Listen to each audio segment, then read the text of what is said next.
Hi everyone, today we're going to make another northern Chinese classic dish. It's called Old Chef's Cabbage. Old Chef's Cabbage. And it's supposed to be a dish which the chef would make for himself at the end of the night.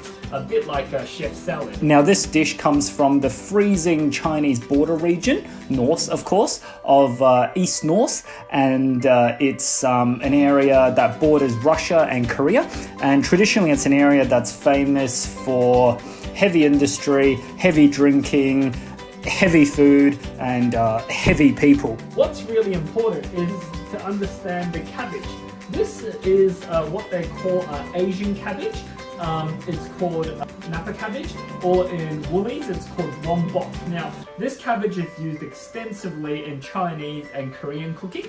Korean kimchi is made from this, and the Chinese use it for a lot of other dishes as well, which we're going to see. And this particular dish actually made using the second bit of this cabbage, which is the bottom half. This half is considered the crappy half because the leaves are actually used to cook other dishes, which we will do another dish of. And the other ingredients, and this pays tribute to the Korean influence on this dish, is sweet potato noodles. And this is what they look like. They basically look like really thick and oversized vermicelli, and you can see it's basically a sweet potato vermicelli. And even though I'm Chinese, I prefer to buy these from the Korean store because the Koreans make the best sweet potato noodles. And the other thing we need in this dish is carrots. Now, traditionally in the dish, you only got to use the last bits. You know, it's the bits that get left behind at the end of the night. But for the purposes of this dish, we'll actually get to use the whole carrot. It's a bit of a treat. The old chef would be proud. Other than that, it's the usual heroes of northern Chinese cooking. Probably don't need introduction by now. Vinegar, soy, bit of chili, pepper, salt, and the condiments. You want garlic, coriander, optional, shallots, and dried chilies. First thing you want to do before you do anything is to boil this fat vermicelli. Because they're so thick, it actually takes a good 15 minutes of heavy boiling in water. Chopping your cabbage whilst you're at it. So you want to use the bottom half. You don't need this last bit. And once you, after that, it's quite easy. You want to just layer them on top of each other.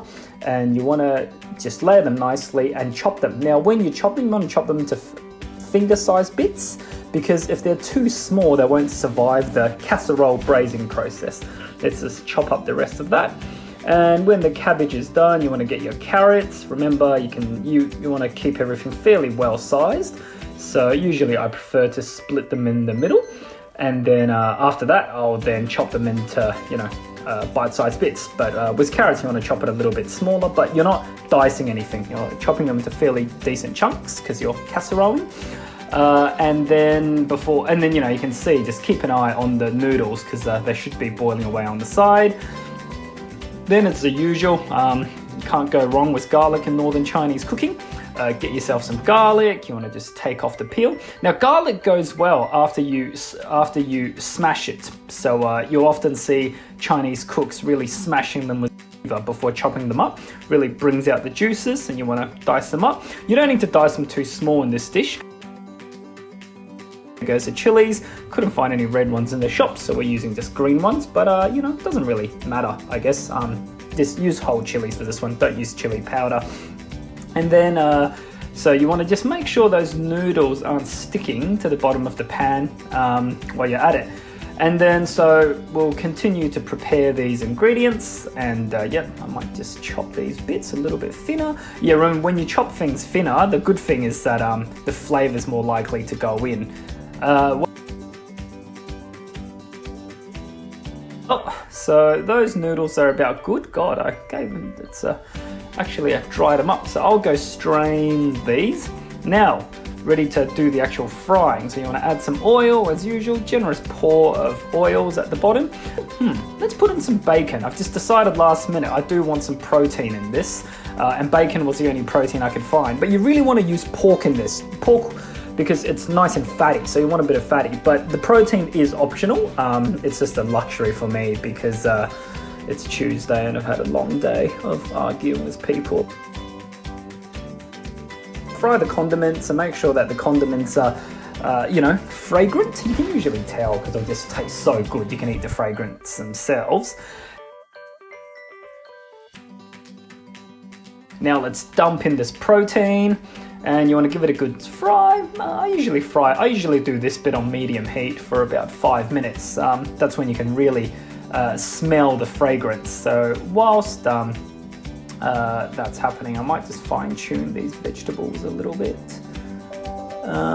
Yeah, so usually you just want to give it a nice good fry, maybe for 5 minutes. You want to keep your eye on it to make sure that it's doing nicely. Let's throw in these last little bits of protein. Yeah, the base is really important. Now, if you don't have protein to put in, you still want to give 5-minute fry. Anyway, that's fragrant. Let's start dumping in these vegetables. Carrots always go in first, and then you want to just layer these vegetables on top. Yep, layer them on top. Now, remember, you're going to braise this, so you don't have to worry too much. Let's get rid of this chopping board because we won't be chopping anything now. So once that's in there, give it a good fry so it's all good, and you want half a cup of soy sauce and double the amount of water. So basically a cup of water at the start. It's important to remember it's a 2-to-1 ratio. Put the cap on and just keep that on medium heat. Medium heat will be fine, and you want that on medium heat for about 20 minutes.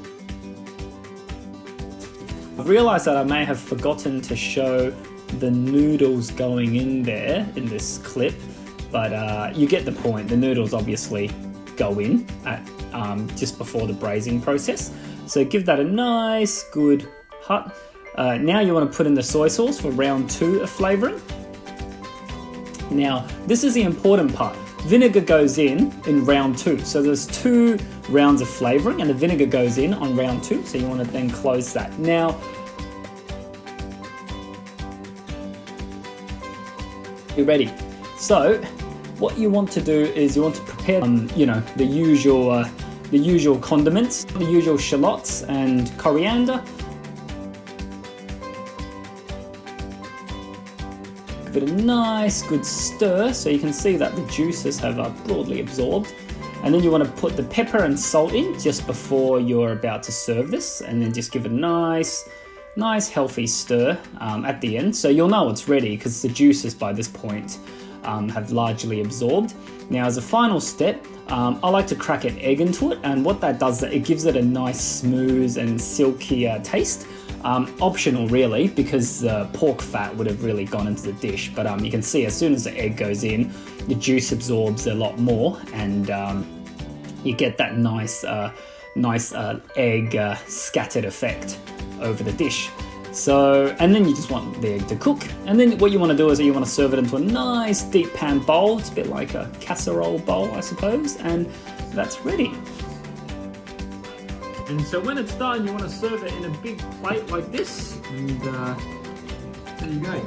Serve yourself like that. So it's like a casserole essentially, and it goes very nicely with a bowl of congee or rice.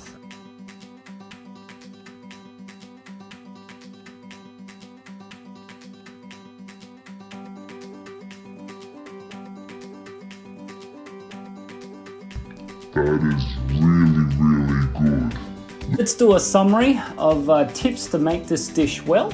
So you want to use thick Korean or Chinese vermicelli. Don't buy the Southeast Asian ones. They're too thin and they'll just fall apart. I mean, this is not a Vietnamese vermicelli salad that you're making. It's quite a heavy, hearty casserole. Before you do anything, before you start cooking, start boiling the vermicelli on high.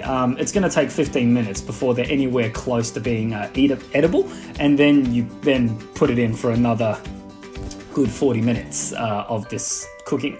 And then you put it in for another good, 20 minutes of this cooking process. Carrot and cabbage, they really need to go into finger-sized pieces. Any smaller, they will fall apart.